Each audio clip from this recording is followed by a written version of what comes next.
Hi, it is Wednesday and I'm just now starting a reading vlog. I apologize, but I've been like incredibly sick these past 2 days. Like my health has been terrible like for a while, but these past 2 days were rough. So I didn't read, didn't film, didn't do anything, but I still thought I'd give you a update because I got a lot of books to talk about because I'm to the library and to the bookstore.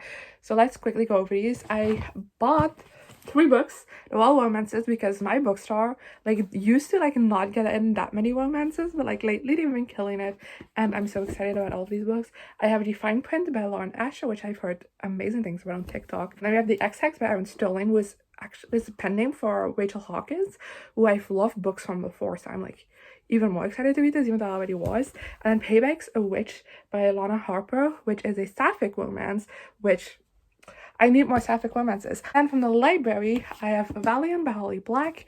I have The Goal by Elle Kennedy. I have If You Come Softly, I believe it's called, by Jacqueline Woodson. The Bridge Kingdom by Daniel L. Jensen. As Good as That by Holly Black. The Thursday Murder Club by Richard Osmond. And There's an Oracle by Rick Warden. And I'm so excited about all of these books. And like some of these are a bit strategic for Becca's Bookathon, which is happening next week. So there's some big books in here, but also some short ones. But Becca's Bookathon, the 48-hour round in the back of my mind, like these two especially. So yeah, those are the library books I have. But I'm very excited about all of those, just about the books that I hold. But also let's talk about the books that I'm currently in the middle of, because that's what you want to know. If you want to know more of my in-depth thoughts about like any of these books, go check out my TikTok. I just filmed a book haul and library book haul, and it's going up on there someday. But I go more in depth about like the books I haul in there, and yeah, in the vlog I just kind of want to keep it simple. But I'm currently reading Actual H. Eve Brown by Talia Hibbert, which I'm super excited about, and I read like 30 pages. I'm on chapter 3 and I'm loving it so far, but I haven't been able to read this because I've been sick and my brain just doesn't allow me, so I'm like binging the fuck out of this today.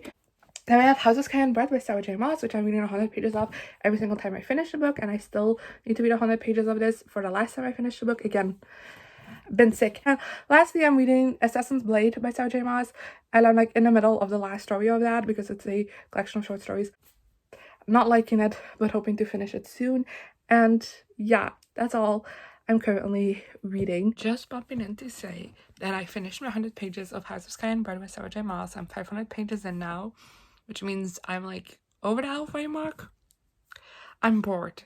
I really am bored. I feel like nothing has happened so far, and I need something to happen soon because I am genuinely bored. Hi, it is Thursday. I don't know what day it is, but basically last night I finished the Assassin's Blade.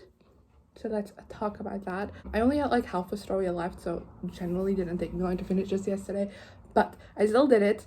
I ended up giving it like an average rating of 2 out of 5 stars. Like I gave each story in this like a score out of 5, like always. Then I just like rounded them up, and it came out to be exactly a 2 out of 5 stars, not like a comma, which I appreciated. But as you can tell with its star rating, I just didn't really like this. This is a collection of like prequel novellas to the Twin Glass series, in case you don't know.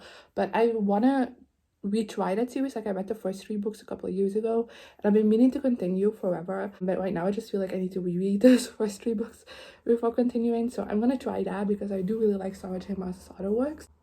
And a lot of people have told me that the Assassin's Blade is like the place to start and like you'll fall in love. And I can say I fell in love with one character who I know isn't gonna be in the rest of the series, so that's very disappointing. But for the rest, I just thought this was boring and I didn't really like it. The highest I gave a story was a 3 out of 5 stars. So not a big fan of this. I don't know, I thought these stories was very boring, and I also feel like it didn't really give me the background on Selena as I would have liked. I felt like she was a very like bland character in this, and I just wanted a little bit more from that. And yeah, I loved Sam. That's all I want to know. But for other reading I did yesterday, I read 100 pages of House of Sky and Bread, which I have to read another 100 pages now because I finished Assassin's Blade. And then for Actual H. Eve Brown, I didn't manage to read a whole lot. I'm on page 74, but I'm continuing with that today. And after finishing the Assassin's Blade, I started a galley from NetGalley called Height. It's by Kristen Wright, and it is a adult horror book, and it basically follows these characters who take place in like this hide and seek game, except like weird things is going on because, you know, it's a horror book. And I'm just I'm like 39% of the way through, so not far, but I'm already spooked, so I don't know how this is gonna go. I'm kind of doing like a casual 24-hour readathon, mainly for on my TikTok. I like doing those videos every once in a while, and I haven't done one in a while. So I thought I have nothing else to do today. I do have to make dinner, but for the rest I have nothing else to do today.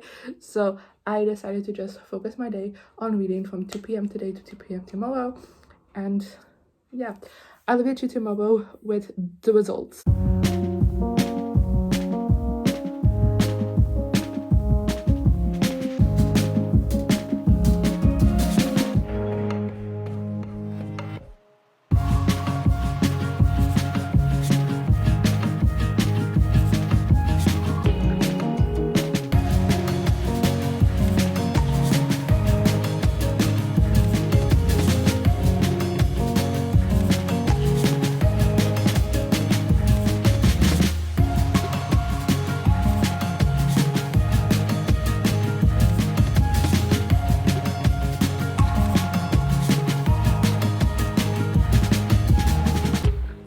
It's the next day. My little casual 24-hour readathon has passed, so let me give you an update on everything that I read. So first up, I finished Actor Age by Talia Hibbert, which sublime. I absolutely adore this book. I haven't given you a synopsis of this book yet though.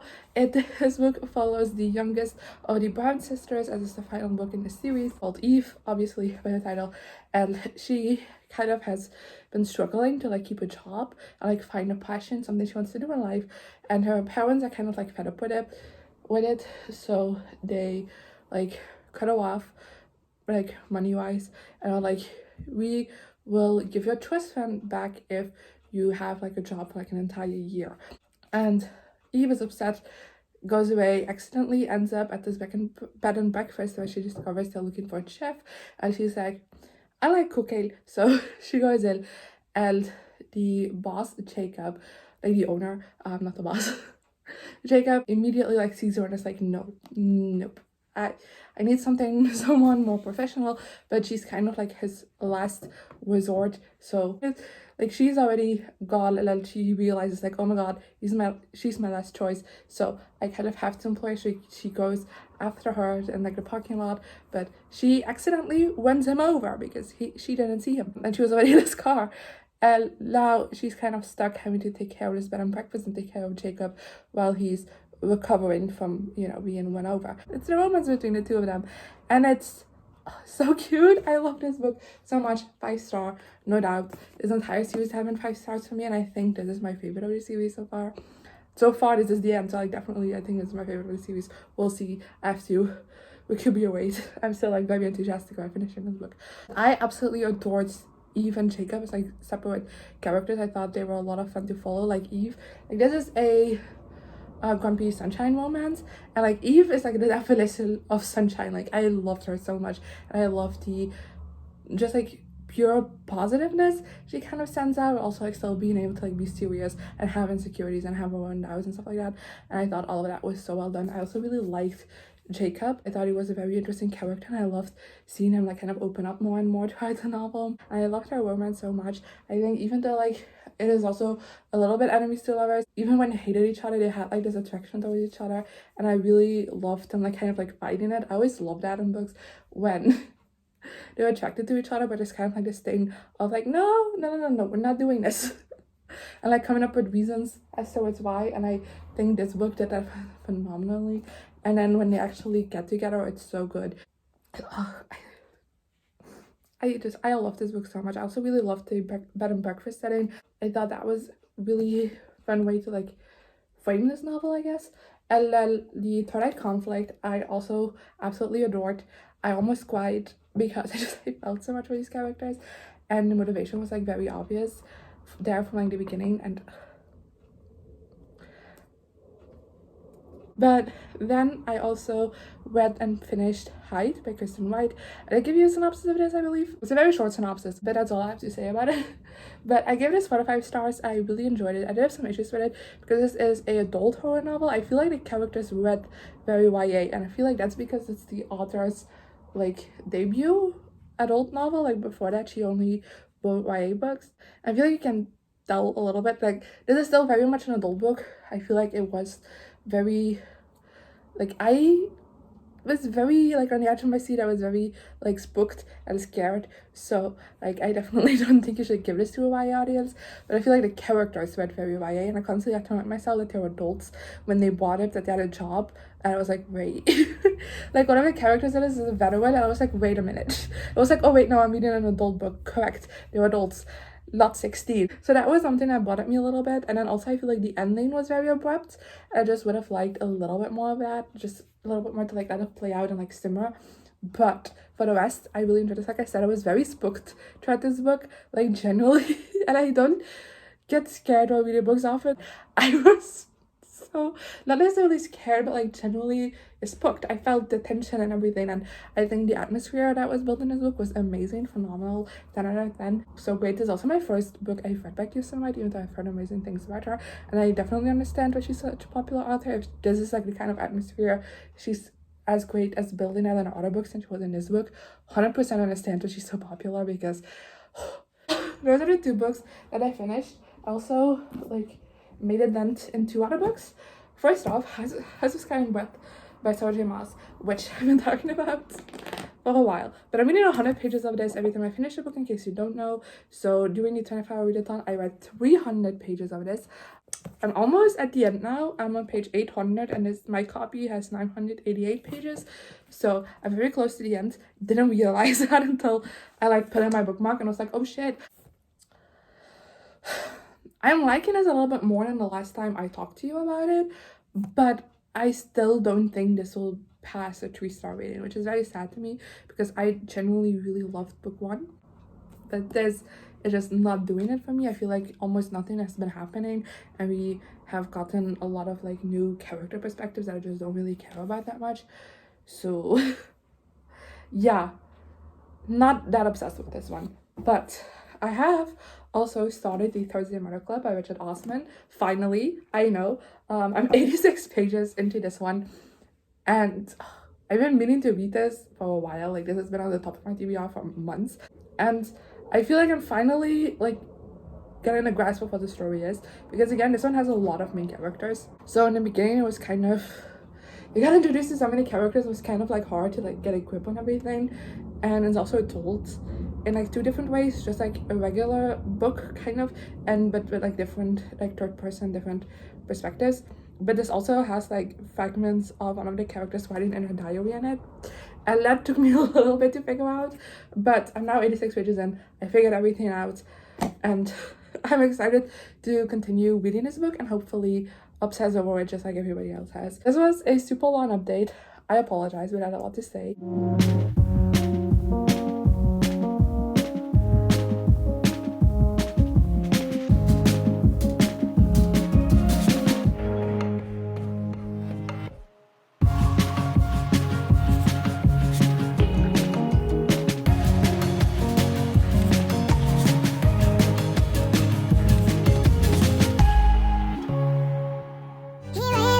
The same old situation. What does the